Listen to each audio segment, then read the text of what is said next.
মাকে আৰু খুৰীকে ৰাতিপুৱাতে শাক বাচি থকা দেখিলোঁ। শাক মানে কি আৰু ভেদাইলতা আৰু বৰ মানিমুনি।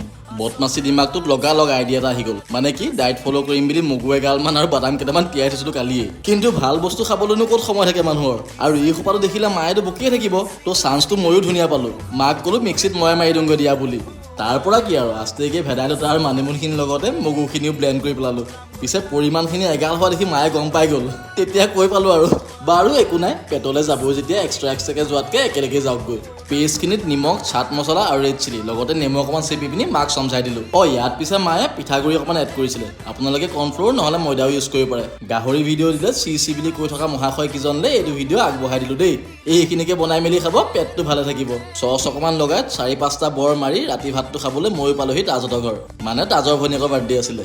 দিনত নিৰামিষ খালোঁ কি হ'ল, ৰাতি কিন্তু খানা ডাঠ। আইটেমো এগালমান আছিলে। তো খাই বৈ আজিলৈ এৰিছোঁ আৰু বাদ বাকী গাহৰি মেইন দেই ৰাইজ।